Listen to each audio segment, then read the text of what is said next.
عزیزان گرامی، حسین ابن علی رضی اللہ تعالیٰ مکہ مکرمہ پہنچے تو آپ کا شاندار استقبال بھی ہوا۔ حضرت عبداللہ بن زبیر رضی اللہ تعالیٰ عنہ بھی وہاں تھے، پہنچے ہوئے تھے۔ سبوں نے آپ کا استقبال کیا اور مدینہ طیبہ سے آنے کے بعد سب لوگوں نے کہا مبارک ہو آپ کو، مکہ مکرمہ امن کی جگہ ہے، یہاں جنگ نہیں ہو سکتی، مکہ حرم ہے، وہاں تو چونٹیوں کو مارنا جائز نہیں، انسانوں کی بات دور کی، قتل و قتال حرم میں جائز نہیں۔ مولا حسین حرم کعبہ میں داخل ہوئے، یہ رمضان سے پہلے کی بات تھی، تقریباً شعبان میں آپ کی سواری مکہ میں داخل ہوئی، پورا رمضان المبارک آپ خانہ کعبہ میں رہے، حرم کعبہ میں رہے۔ رمضان کے بعد شوال جیسی آیا، اب کچھ حالات ایسے ہوئے کہ یزید نے اپنے خلفاء کو، اپنے گورنروں کو، اپنے عمرہ کو ہر جگہ پھیلا رکھا تھا، لیکن کوفہ ایک شہر ایسا تھا۔ کوفہ کی تھوڑی سی تاریخ میں آپ کو بتا دوں، کوفہ یہ 16 ہجری میں حضرت عمر فاروق رضی اللہ تعالیٰ عنہ کی خلافت کے زمانے میں بسایا گیا تھا۔ شروع سے ہی یہاں پر حضرت علی کے چاہنے والوں کی کثرت تھی، مولا علی شیر خدا رضی اللہ تعالیٰ عنہ سے محبت کرنے والے بہت زیادہ تھے، اسی لیے حضرت علی نے بھی خلافت کو مدینے سے اٹھا کر کے کوفہ پہنچایا، اور حضرت علی کے زمانے میں دارالخلافہ، خلافت ہاؤس کوفہ میں ہی رہا۔ آپ کے انتقال کے بعد امام حسن رضی اللہ تعالیٰ عنہ بھی کافی دن کوفہ میں رہے، اور پھر آپ کو کوفہ والوں نے ہی زہر دے کر کے قتل کیا۔ حسن مجتبی رضی اللہ تعالیٰ عنہ، امام حسین کے بڑے بھائی، زہر دے کر کے ان کا قتل کیا گیا۔ امام حسن رضی اللہ تعالیٰ عنہ کے ساتھ بھی اور حضرت علی کے ساتھ بھی غلط ہوا تھا کوفہ میں، لیکن وہاں کے لوگ اب بھی اسی بات کے قائل تھے کہ ہم اہل بیت کے ساتھ ہیں، رسول اللہ کے گھر والوں کے ساتھ ہیں۔ جب کوفہ والوں کو یہ معلوم ہوا کہ یزید خلیفہ بن چکا ہے، امیر معاویہ کا انتقال ہوا، تو وہ لوگ امیر معاویہ کو بھی پسند نہیں کرتے تھے۔ اب یزید بیٹھ گیا تو اور دشمنی میں جلنے لگے، کہا کہ ہم امیہ خاندان کو ہی نہیں پسند کرتے، خلافت کے حقدار تو علی کے گھر والے ہیں، حسین ابن علی کو چاہیے کہ وہ خلافت کا اعلان کرے، اپنے خلیفہ ہونے کا اعلان کرے۔ تو کوفہ والوں میں آپس میں یہ میٹنگیں ہونے لگی، ہم تو یزید کو خلیفہ نہیں مانیں گے۔ تو ان لوگوں کا کہنا اپنی جگہ پر صحیح تھا، یزید کو کیسے خلیفہ بانے۔ اس وقت نعمان بن بشیر وہاں کے گورنر تھے، صحابی رسول ہیں، نعمان بن بشیر یزید کے گورنر بن کر کے تھے۔ تو کوفہ والوں کا ایسا سلوک تھا کہ نعمان بن بشیر کے پیچھے بھی نماز نہیں پڑھتے تھے کہ یزید کا گورنر ہے، نہ عید پڑھنے کے لیے جاتے تھے۔ جب یہ حالات ایسے ہوئے اور کوفہ والوں کو یہ معلوم ہوا کہ امام حسین نے بھی یزید کی بیعت سے انکار کر دیا ہے اور مدینہ چھوڑ کر مکہ آ چکے ہیں، تو پھر کوفہ والوں کو ایک اور سہارا ملنا، یعنی ایک امید جاگ گئی، ان کو ایسا لگا ایک سہارا مل جائے، اور یہ سوچا کیوں نہ ہم امام حسین کو یہاں بلا لیں، کیونکہ ہم بھی یہ چاہتے ہیں کہ یزید خلیفہ نہ ہو، امام حسین آئیں گے تو ہم دل و جان سے ان کو خلیفہ بنائیں گے اور ان کے ہاتھ پر بیعت کریں گے۔ یہ معاملہ پیش آیا تو کوفہ والوں نے آپس میں میٹنگیں شروع کی، دن رات میٹنگ ہوتی تھی کہ حسین ابن علی کو کیسے بلایا جائے۔ بعد میں طے ہوا کہ ہم معزز لوگوں کے ذریعے سے خط بھیجتے ہیں مکہ اور امام حسین کو طلب کرتے ہیں۔ تو خط جو ہے آنے شروع ہوئے، شوال میں خط آنے شروع ہو گئے۔ شوال میں کوفہ والوں کے پہلے 3 خط آئے، اس میں لکھا گیا تھا کہ اے علی مرتضیٰ کے شہزادے، فاطمہ کے لاڈلے حسین، ہم نے سنا ہے کہ آپ نے یزید کی بیعت کا انکار کیا ہے اور آپ مکہ آ چکے ہیں، لہٰذا ہم یہ چاہتے ہیں کہ آپ کوفہ آ جائیں۔ کوفہ آپ کے والد گرامی مولا علی شیر خدا کا دارالخلافہ تھا، آپ اسی خلافت کو آگے بڑھائیں، ہم سب آپ کے ساتھ ہیں۔ ان خطوں میں لکھا ہوا تھا، اور حضرت عبداللہ بن زبیر وہاں پر تھے، امام حسین کو انہوں نے کہا ان خطوں پر آپ بھروسہ مت کریں۔ اسی شام کو 300 خط اور آئے، کوفہ سے 300 خط آئے، مہر بند، اور معزز لوگوں کے وہاں پر مہر تھی، دستخط تھے کوفہ والوں کے۔ جب امام حسین کے پاس خطوں کا سلسلہ جاری ہوا، 300 کے بعد روایتیں ہیں 1000 کی تعداد میں خط آنے شروع ہو گئے۔ پورے کوفہ والوں کی ایک ہی بات تھی کہ حسین ہمارے پاس آ جائے، امام حسین ہمارے پاس آ جائے۔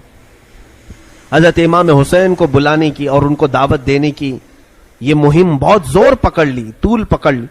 اس کے بعد امام حسین نے اپنے گھر والوں سے مشورہ کیا، کیا ہم مکہ میں ہی پوری زندگی کاٹ دیں یا پھر کوفہ جائیں؟ کوفہ جا کر کے ہم دیکھتے ہیں۔ تو سارے لوگوں نے کہا کہ کوفہ نہ جائیں۔ وہ لوگوں نے حضرت علی کے ساتھ بھی اچھا معاملہ نہیں کیا، امام حسن کے ساتھ بھی اچھا معاملہ نہیں کیا۔ امام حسین پھر خاموش ہوئے۔ اب یہاں پر ذی القعدہ کا مہینہ شروع ہو چکا تھا۔ پھر خطوط اتنے آئے کہ کوفہ والوں نے ایسا خط لکھا، دیکھیں اب امام حسین کو جانا ضروری ہو گیا تھا۔ کیوں؟ انہوں نے لکھا تھا کہ اے حسین ابن علی، امام علی مقام، قیامت کے دن اگر اللہ تعالی ہم سے سوال کرے کہ تم نے یزید جیسے فاسق و فاجر کو امام کیوں بنایا، کیوں اس کے ہاتھ میں بیعت کی، تو آپ سن لے، ہم اللہ کی بارگاہ میں یہ کہیں گے، ہم نے تو تیرے رسول کے شہزادے کو بلایا تھا، انہوں نے اپنا ہاتھ ہمیں نہیں دیا، اس لیے ہم نے یزید کے ہاتھ میں ہاتھ دیا۔ یہ بلیک میل کرنے کا طریقہ ہے، اس طور پر ایموشنل کرنے کا طریقہ ہے۔ تو انہوں نے جب یہ کہا تو یہ حجت ہو گئی امام حسین پر۔ حضرت امام حسین نے کہا میرے اوپر اب جانا واجب ہو گیا ہے، کیونکہ ظاہر سی بات ہے کوفہ والے ایک ظالم و جابر کے خلاف کھڑے ہیں، تو جو سمجھتا ہے کہ ظالم کے ہاتھ میں ہاتھ نہیں دینا چاہیے، اسے چاہیے کہ وہ اپنا ہاتھ ان کے سامنے بڑھائے۔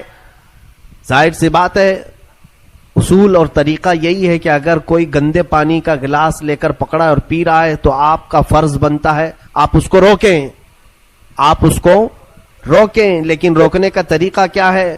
آپ ایک اچھے پانی کا گلاس اس کو دیں اور وہ پانی پھینکنے کا حکم دیں، وہ پھینک دے گا اور آپ کے پاس کا اچھا پانی پی لے گا۔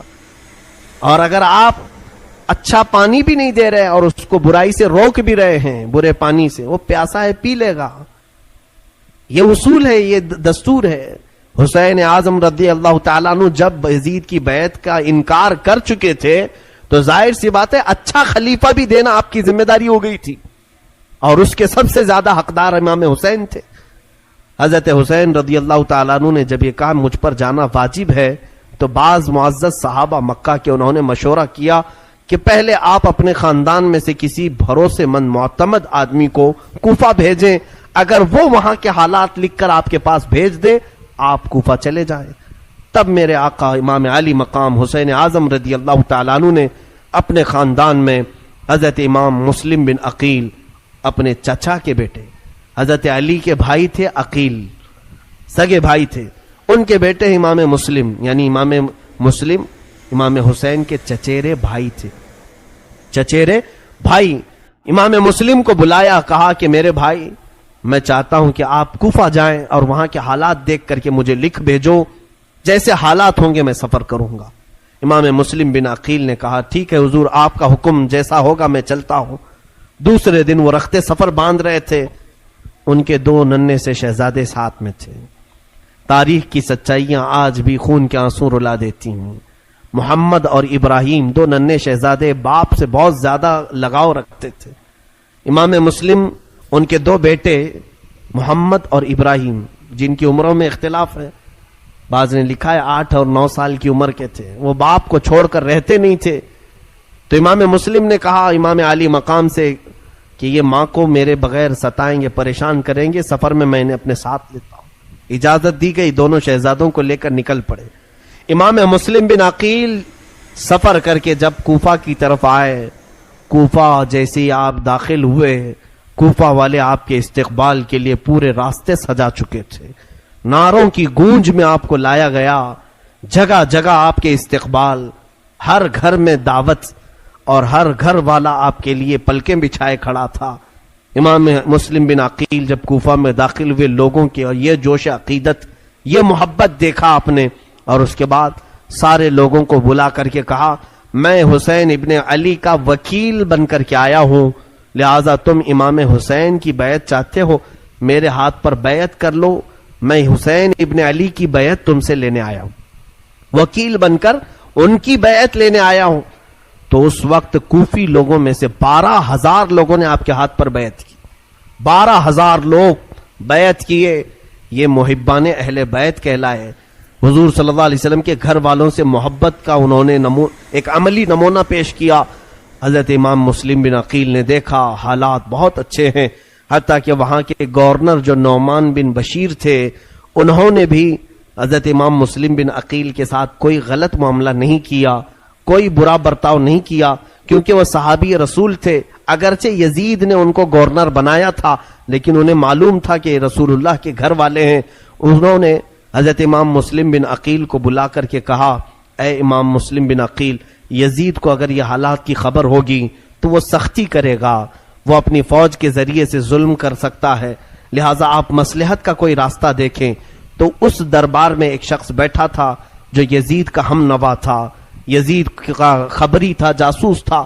اس نے نعمان بن بشیر کے خلاف یزید کو خط لکھا، کہا تمہارا گورنر نااہل ہے، یہاں حسین کی طرف سے وکیل بن کر کے مسلم بن عقیل آئے ہیں، پورے کوفہ کا ماحول تمہارے خلاف گرم ہو چکا ہے، سارے لوگوں نے حسین کی بیعت کر لی۔ یہ خط یزید کے ہاں پہنچا۔ ادھر امام مسلم بن عقیل نے حالات دیکھے، بہت اچھے تھے، گھر گھر میں اہل بیعت کے چرچے تھے۔ امام مسلم بن عقیل نے اسی دن خط لکھا مکہ اور روانہ کر دیا۔ خط لکھ کر کے ایک قاصد کو بھیجا، اے حسین ابن علی شہزادہ رسول، آپ تشریف لائیں، کوفہ کی سرزمین بالکل سازگار ہے، ماحول بہت اچھا ہے، آپ کے چاہنے والوں کی تعداد بہت زیادہ ہے، یہاں ہر گھر میں آپ کا عاشق ہے، آپ کا انتظار کر رہے ہیں۔ یہ خط لکھا اور مکہ کو روانہ کر دیا۔ دوسرے ہی دن ادھر یزید نے اپنی میٹنگ بلائی اور کہا کوفہ کا ماحول ہمارے خلاف ہو چکا ہے، کوفہ میں حسین کی بیعت چل رہی ہے، کوفہ میں مسلم بن عقیل آ کر کے حسین کا وکیل بن کر کے بیعت لے رہا ہے۔ اس خبر کے بعد اس نے پوچھا کہ کیا کرنا چاہیے۔ وہاں بیٹھے ہوئے لوگوں نے مشورہ دے کر کے کہا وہاں کے گورنر نعمان بن بشیر کو ہٹاؤ اور کسی سخت قسم کے گورنر کو نافذ کرو۔ تو لوگوں نے مشورتاً کئی نام پیش کیے، اس میں ایک نام آیا عبید اللہ بن زیاد کا، جس کو ابن زیاد کہہ رہے ہیں۔ یہ بصرہ کا گورنر تھا۔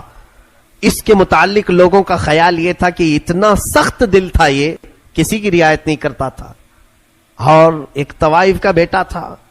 یہ اور بات ہے کہ اسلام لایا، بعد میں اسلام میں آیا، لیکن دل کی سختی ویسی تھی۔ ایک بات یاد رکھے، میں نے کافی دن قبل یہ بات عرض کی تھی، حلالی اور حرامی ہونے کا ثبوت اسی سے ملتا ہے، جو بزرگوں کے متعلق ادب کا لہجہ رکھتا ہے اس کے حلال ہونے کا ثبوت ہے، اور جو بزرگوں کے خلاف بکتا ہے یا بے ادبی کا اظہار کرتا ہے اس کے نطفے میں شک ہوتا ہے، وہ صحیح طریقے سے دنیا میں نہیں آیا ہے۔ بہرحال عبید اللہ بن زیاد سخت قسم کا گورنر تھا۔ یزید نے اسے پیغام بھیجا کہ تو بصرہ چھوڑ اور کوفہ کی گورنری لے، نعمان بن بشیر کو معزول کر اور تو وہاں کی گورنری کو سنبھال، اور مسلم بن عقیل کے ہاتھ میں جتنوں نے بیعت کیا اس ماحول کو پورا بدل ڈال، میری بیعت لے لے سب کے ساتھ۔ تو یہ عبید اللہ بن زیاد کو حالات معلوم ہو گئے کوفہ کے، یہ اپنے ساتھ 20-25 لوگوں کو لے کر بصرہ سے نکل کر کوفہ آیا۔ مغرب اور عشاء کا وقت تھا، بیچ کے رات کے وقت مدینے سے آنے والا جو راستہ تھا، مکہ سے آنے والا جو راستہ تھا، اس راستے سے یہ کوفہ میں داخل ہوا۔ لوگوں کو ایسا لگا کہ امام حسین آ گئے، امام حسین آنے والے تھے کیونکہ خط بھی جا چکا تھا، امام مسلم بن عقیل نے بلا بھی لیا تھا امام حسین کو، تو لوگوں کو لگا کہ امام حسین آ گئے، اور یہ حجازی لباس بھی پہن کر کے عبید اللہ بن زیاد مکار، دھوکہ دینے کے لیے، اس لیے کہ اگر یہ کھلے عام آتا تو اس کو پکڑ کے مارتے، لوگ داخل ہونے نہیں دیتے کوفہ میں، پورے کوفہ والے اس وقت امام حسین کی محبت میں تھے۔ تو یہ اس طرح جھوٹ کے راستے سے داخل ہوا اور سیدھے گورنر ہاؤس میں داخل ہوا۔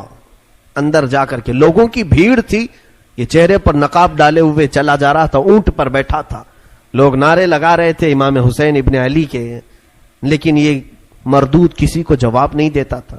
بھیڑ بہت اکٹھا ہو گئی، گورنر ہاؤس میں اندر داخل ہو کر چھت پر کھڑا ہوا اور اس نے اعلان کیا، اے لوگوں، میں حسین نہیں ہوں، میں امیر عبید اللہ بن زیاد یزید کا گورنر بن کر کے آیا ہوں، اور تمہارا پرانا جو گورنر تھا نعمان بن بشیر اسے معزول کیا جاتا ہے۔ اتنا سننے کے بعد لوگ بپھر گئے، مایوس ہو گئے کہ اب گورنر بھی بدلا ہے، کچھ تو نیت خراب ہے، اور اس کی سختیاں لوگوں کو معلوم تھی، یہ جبر کرتا تھا، ظلم کرتا تھا، کسی کو اپنے سامنے کوئی رعایت نہیں دیتا تھا۔